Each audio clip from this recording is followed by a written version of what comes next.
This is the Louis T. Network. In the lab room.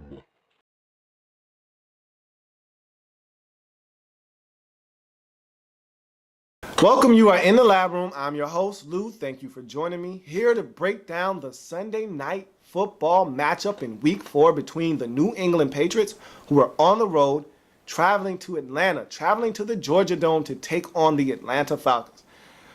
Look, this Patriots team surprised me in this football game because I didn't expect them to be able to go into Atlanta and get a win. I didn't even expect them to be close. I thought that Atlanta would dominate because they were reeling 1-2 coming into this game. Maybe haven't lived up to the expectations that they've set for themselves in this season to start out.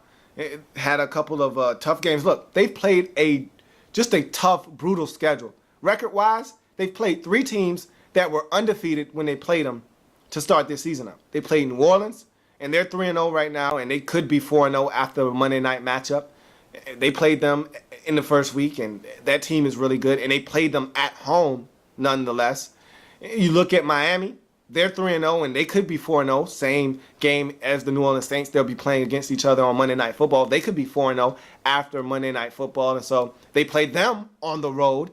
And then you look at the Patriots, they're 3-0 coming into this football game. This is the first time the Falcons have played a really good team at home. And so I said, okay, this is your opportunity to find a way to get it done versus a good team. You're at home. You have the crowd on your side. You have the momentum of being at home. This Patriots team has not played a good team yet. They've played Tampa Bay. They've played the Bills. They've played the Jets. They haven't played anyone worth mentioning. And they've struggled in every single one of those games with the exception of Tampa Bay. And even then, they sleptwalked through the first half. So I felt like they were ripe for the picking. If the Falcons showed up, scored points, played solid defense, got after Brady, and kind of stayed a little sticky to these receivers, got Brady frustrated because they weren't making plays, they could win this football game. What I didn't expect was for Brady to be razor sharp for this defense of the New England Patriots to stifle the Falcons and hold them down, and the Patriots to be able to run the football. Things happened in this game that I didn't see happen. And all in all, the Patriots got it done. And the momentous moment of this game for me wasn't even really that momentous.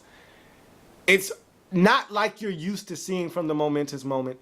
Normally, it's a turnover or it's a missed opportunity. This was the officials just making a bad call.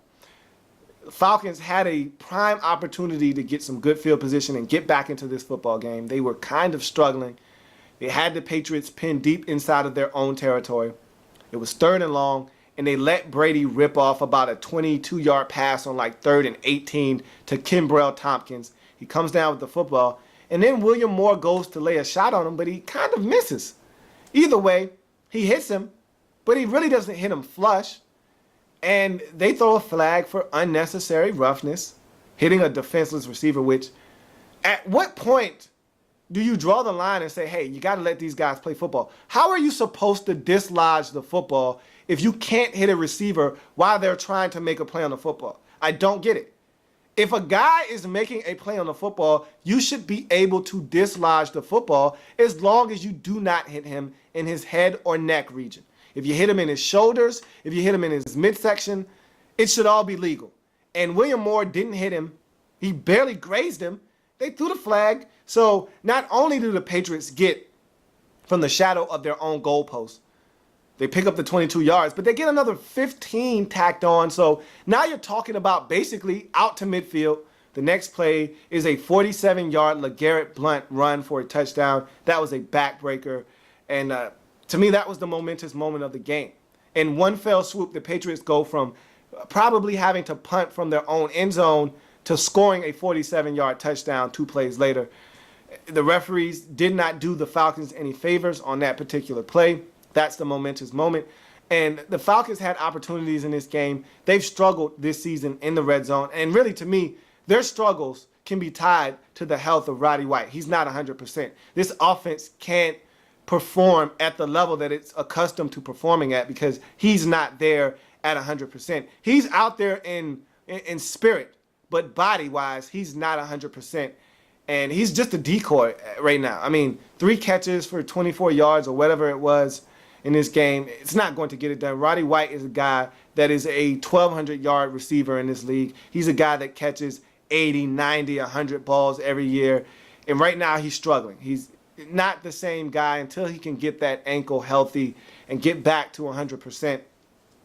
This offense isn't going to be prolific like it normally is because Tony Gonzalez did his thing in this game. Julio Jones is a beast. But teams can focus in on Julio Jones now because Roddy White isn't attracting the amount of attention that he normally does on the other side because he's not healthy. And so now all you're having to deal with is Tony G and Julio Jones.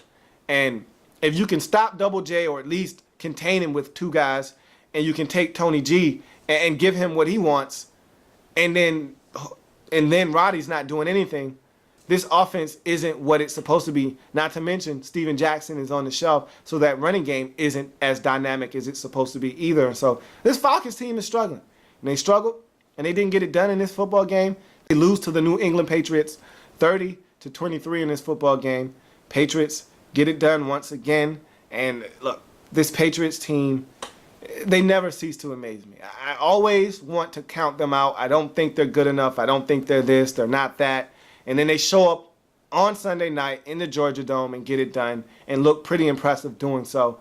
This Patriots team is dangerous. You can't, and I always say this, and then I go back and I don't listen to myself. And look, you can't count out a Tom Brady-led, Bill Belichick-coached football team. Simple as that. I have to stop going back and second-guessing myself. You can't do it. I'm being a hypocrite. I say it one time, and then the next time I show up and I'm like, hey, this team is in trouble. They're not this, they're not that. It's Tom Brady. It's Bill Belichick. These guys are good. Until these guys aren't getting it done, or Tom Brady retires, or Bill Belichick quits or retires, this team is going to be good. Simple as that. The names and the players change, but the results remain the same as long as Brady is at quarterback and Belichick is coaching this football team. And so they get it done. They go to 4-0 on the season. Falcons fall to 1-3. And I said before the season, I thought that this Falcons team was an 8-8 ball club because their schedule was going to be tough. And I saw them having some chinks in the armor. And you're seeing a little bit of it now. I attribute a lot more of this to the health of Roddy White or the lack thereof. But nonetheless, they're 1-3 in a division where the Saints could potentially be 4-0. The Panthers, they're 1-2.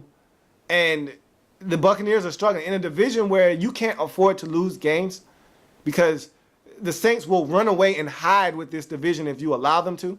And the Panthers play really good defense and they'll have a chance.